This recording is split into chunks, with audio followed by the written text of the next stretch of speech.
सभी दर्शक श्रोता मावली को मैं इन प्रेम कथाओं को, इन संजीवनी कथाओं को आपके कल्याणार्थ निवेदन करता हूँ। सभी दर्शक श्रोता मावली के चरणों को प्रणिपात करता हूँ, आपका पूजन करता हूँ, आपकी आरती उतारता हूँ।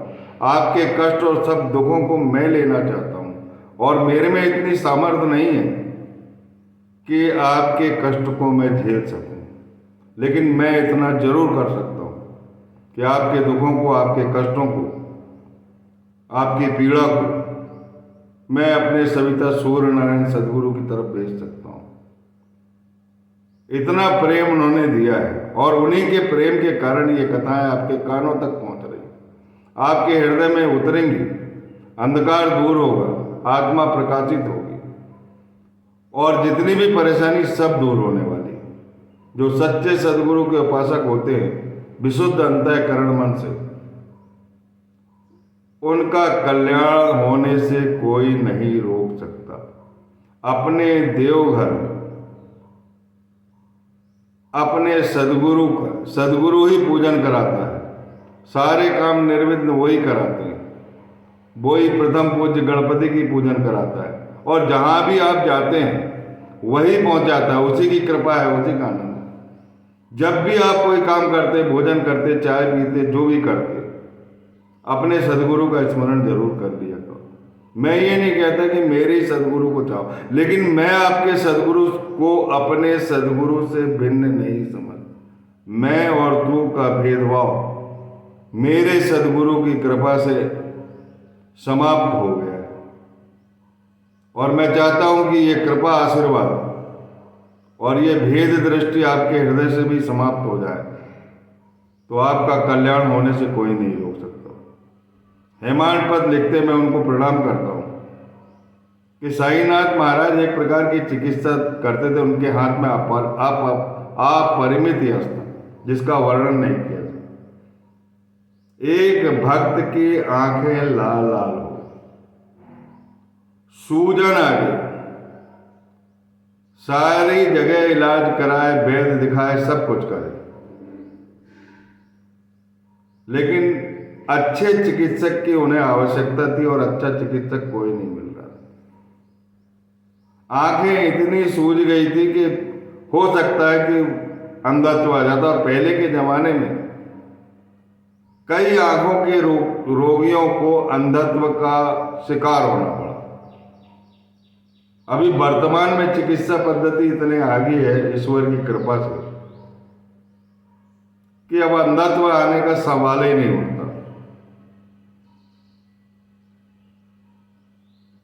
उसकी आंखों को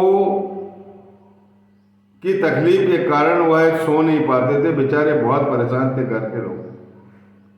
साईनाथ महाराज को बुलाया गया और साईनाथ महाराज ने भिलवा बुलाया, उनको पीसा और पट्टी में भिलवा जो पीसा हुआ था वो आंखों पर रख दिया और पट्टी से बांध दिया। अब आप अनुभव करो कि भिलवा एक ऐसी चीज है, इतना एलर्जेटिक है कि पूरे शरीर में उसकी एलर्जी फैल सकती थी। बहुत लोगों को एलर्जी रहती है और उसका रिएक्शन ही बहुत तेज रहता है। लेकिन साईनाथ महाराज का जिस पट्टी से स्पर्श हुआ, भिलवा से स्पर्श हुआ, उसकी आंखों से स्पर्श हुआ, वो तो लीला कर रहे थे चिकित्सा की और वैसे ही दृष्टिपात कर देते तो बच्चा आंख खोल लेता। कई ऐसे चमत्कार आगे पढ़ेंगे, अपन जानेंगे, सुनेंगे कथाएं में। अभी से उनका बखान करना ठीक नहीं है। बहुत सारी जगह पर इलाज करने के बाद हेमांत पत ने कहा कि साईनाथ महाराज चिकित्सकों के भी चिकित्सक है, यानी ईश्वर। चिकित्सक दूसरा ईश्वर कहलाता है और वो चिकित्सकों के चिकित्सक यानी ईश्वर। फिर दूसरे दिन आकर उन्होंने निर्मल जल का छिड़काव किया, पट्टी खोली, फिर निर्मल जल का छिड़काव किया तो उनकी आंखों की सूजन पूरी समाप्त हो चुकी थी और उसको तुरंत ही पहले धुंधला दिखाई दिया और फिर उसके बाद उसके दिखाई देने लगा। उस समय आँख का इलाज नहीं था, लेकिन साईनाथ महाराज की कृपा ऐसी हुई, लीला ऐसी हुई कि उसकी आंखें ठीक हो गई और घर वाले प्रसन्न हो गए और साईनाथ महाराज के चरणों की ऋणी हो गई। मैंने और भी लीलाएं वाचन करते समय मेरे ध्यान में आई कि साईनाथ महाराज, उनका भक्त कहीं भी रहता है, कष्ट में रहते हैं, तो वो लीला से कोई अद्भुत कृति करके उसके दुख को दूर करते। एक बार साईनाथ महाराज धूनी के सामने बैठे हुए थे, आहुति देते जा रहे थे लकड़ी की, और धूनी जो है जल रही थी, अच्छी तरह प्रज्वलित थी। सामा उन्हीं के पास थे जो उनके अनन्य भक्त थे। उस धूनी में उन्होंने हाथ डाल दिया और हाथ डालने के बाद सामा घबरा गया। उनने बलपूर्वक साईनाथ महाराज को खींच लिया और बोला कि हे देवा, ये क्या लीला कर रहे हैं आप? ये धूनी जो है, आप इसमें लकड़ी डालते डालते हाथ क्यों डाल दिया आपने? कितनी विचित्र लीला है, ऐसा क्यों कर रहे हैं? आपका हाथ झुलस गया ना, जल गया ना। साईनाथ महाराज बड़े विनम्र भाव से कहने लगे, श्यामा तुम नादान, यहां से 8 कोस दूर एक लोहारिन की पीठ पर बच्चा लदा हुआ था और वो दुगनी धोंक रही थी। उसके पति ने अचानक बुला लिया और वो पीठ का बच्चा वो भूल गई और वो बच्चा उस धूनी में गिर गया और मैंने तुरंत उसे खींच के बचा लिया। मुझे अपने हाथ जलने का कोई दुख नहीं, कोई संताप नहीं, वो बच्चा बेचारा बच गया। ये हाथ अगर जल गया, मुझे अपने भक्तों के कारण कष्ट झेलने पड़ते हैं, मैंने उसे कष्ट मुक्त कर दिया। लोगों ने इसका पता लगाया और पता लगाने के बाद इस बात की पुष्टि हो गई, अभिप्रमाणित हो गई। उस महिला ने बोली कि कोई व्यक्ति ऐसा आया जिसने मेरे बच्चे को बचा लिया। कितनी अद्भुत लीला, कितना प्रेम है। 8 कोस दूर शिरडी से हाथ झुलस गया साईनाथ महाराज का। सच्ची गुरु माता तो देखिए, अगर आपकी माँ भी वहां रहती तो भी वह भी हाथ डाल के बचा लेती, भले ही उसका हाथ जल जाता। सच्चे सद्गुरु ऐसे होते हैं जो हमेशा भक्तों के कल्याण की चिंता करते हैं, लेकिन उसके लिए पात्रता हासिल करना पड़ता। इसीलिए मैं सबसे हाथ जोड़कर बोलता हूँ, जीवन में अगर सुख पाना है और इस भवसागर को पार करना है तो विशुद्ध अंतःकरण से, पवित्र मन से आत्मज्ञानी सद्गुरु को हमेशा ध्यान करो। बड़ी मुश्किल से मिलते हैं, ईश कृपा होती है जब आत्मज्ञानी संत मिलते हैं। अब इस हाथ के लिए, ठीक करने के लिए नाना साहब चांदोरकर बंबई से डॉक्टर परमानंद को लेकर आते, अनेक प्रकार की दवाइयां लेके आते और साईनाथ महाराज से कहते कि आपके हाथ का इलाज करना चाहते हैं। परमानंद डॉक्टर भी बहुत निवेदन करता है, लेकिन वो कहते हैं कि ये हाथ को मेरा अल्लाह ही ठीक करे। अब अल्लाह शब्द आ गया तो लोग सोचने लगते कि ये तो मुसलमानों का अल्लाह है। अल्लाह से मतलब है भगवान की निर्गुण सत्ता। सगुण रूप में तो हम उनकी लीलाएं आपने देखी, सगुण रूप में इसलिए अवतार लेते हैं कि धरती का गुबार हल्का करना पड़ता है। निर्गुण रूप ही सगुण होता है और सगुण रूप ही निर्गुण होता है।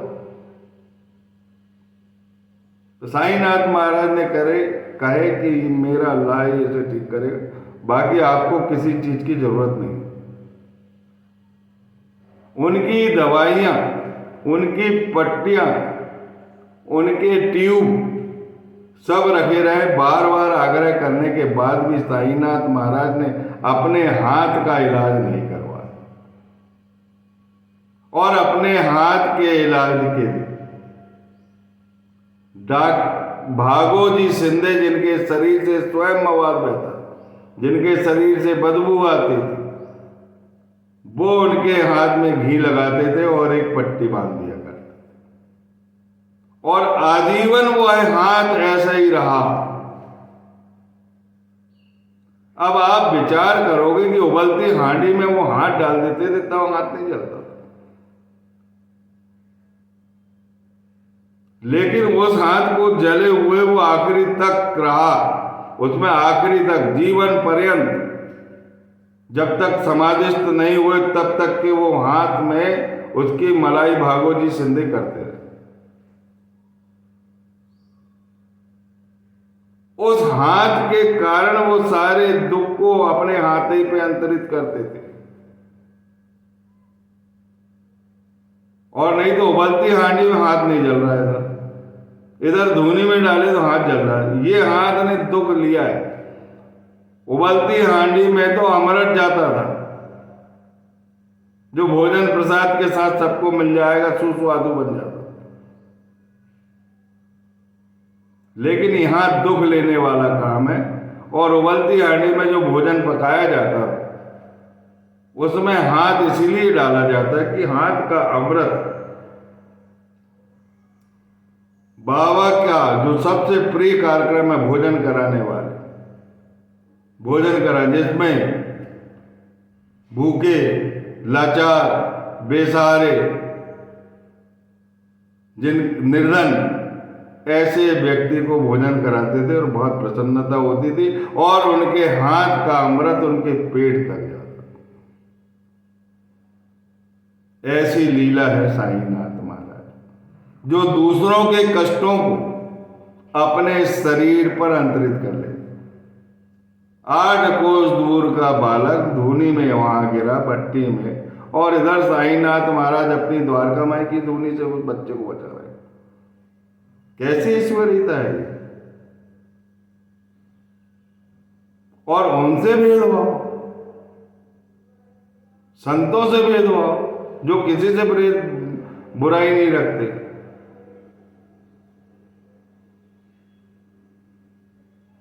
ब्राह्मणों ने जिसकी किताब लिखी, दास गणो महाराज उच्च कोटि के विश्व कवि, उच्च कोटि के साहित्य, वेद वेदांत में पारंगत साईनाथ महाराज की कृपा हुई है उन पर। और अनेकों जगह उनका कीर्तन हुआ।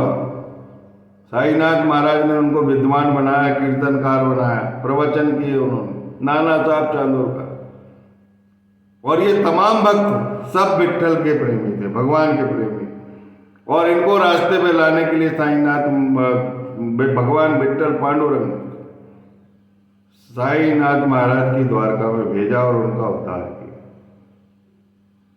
एक और साई चरित्र में ये कथा वर्णित नहीं है, मैं दूसरी कथा बताता हूं। एक बार पानी गिर रहा था, पूरा जलमग्न हो गया शिरडी, और बाबा द्वारका माई में पानी में घूमने दौड़ते रहे। सामा पीछे दौड़ रहा है कि बाबा क्यों दौड़ रहे हैं, बहुत वर्षा हो रही, द्वारका माई में बैठो, धूनी के सामने बैठो, कपकपी लग जाएगी, बीमार हो जाओ। जो सबकी बीमारी को अंतरित करता है वो कैसे बीमार होता है। और फट से एक सड़क के बाजू में एक गड्ढा था, पानी में हाथ डाल दिया। बाबा से पूछा, तुम पानी में क्यों हाथ डाल रहे हो? सामा तुम नादान हो। एक बालक रोड पे खेल रहा था और सड़क के किनारे गड्ढा था, जिस पानी में वह डूब रहा था उसे मैंने बचा लिया। मेरे भीगने से मुझे कोई तकलीफ नहीं, लेकिन वह बालक बच गया और सचमुच में जब इसका परीक्षण किया गया तो वह बालक जीवित पाया गया और इसका प्रमाणीकरण कि वो जब बच्चा डूब रहा था वहां एक व्यक्ति ने उसे हाथ पकड़कर निकाला। कैसी अद्भुत लीला है, कितना प्रेम है भक्तों से। अपने शरीर की चिंता नहीं की लेकिन भक्त को बचाया। ऐसे हैं साईनाथ महाराज। हे श्रोता माउली, दर्शक माउली, आपके जो भी सदगुरु हैं वो मेरे सदगुरु हैं। इस संसार में कोई, सब अलग अलग रूप के हैं। कोई छोटा है, कोई बड़ा है, कोई ऊंचा है, कोई नीचा है, कोई पैसे वाला है, कोई बहुत बड़ा धनवान है, कोई कुरूप है, कोई सुंदर है। ये सारे भेदभाव भूलकर सबसे प्रेम करना सीखो। साईनाथ महाराज ने यही पाठ सिखाया। लोग मुझसे बोलते हैं कि शिरडी वाले ट्रस्ट ने हमें मंदिर बनाने के लिए पैसा नहीं। अरे तो क्या मूर्ति पैसा देगी? मूर्ति का हाथ बढ़ जाएगा पैसा देने के लिए। जिन लोगों ने नहीं दिया, साईनाथ महाराज तो हमेशा राजा राम का मंत्र देते। साईनाथ महाराज ने रामनवमी उत्सव मनाया, पालना रखवाया, गोपाल काला मनाया, आज से 100 साल से मना रहे। उनके अंदर कोई भेदभाव नहीं। भावार्थ रामायण पढ़ाए, भागवत गीता पढ़ाए, ज्ञानेश्वरी पढ़ाए, कुरान शरीफ के तत्व को समझाया। कोई भी धार्मिक किताब भेदभाव नहीं सिखाती। लेकिन जो अधर्म करता है उसका नाश जरूर होता है, क्योंकि ऊपर वाला भी देखता है। इसीलिए अपना जीवन संभालो। अपना अज्ञानता दूर करने के लिए ज्ञान की पूजा करो, और वह ज्ञान देने वाला आएगा ना, ईश्वर की रट लगाओ। सच्चा आत्मज्ञानी आपके पास स्वयं आ जाएगा और आपका कल्याण कर देगा। चक्की में पिसने से आप बच जाओगे। ये ज्वलयमान संसार में जलने से बच जाओगे। ये संसार रूपी बटवृक्ष की शाखाओं से उलझने से बच जाओगे।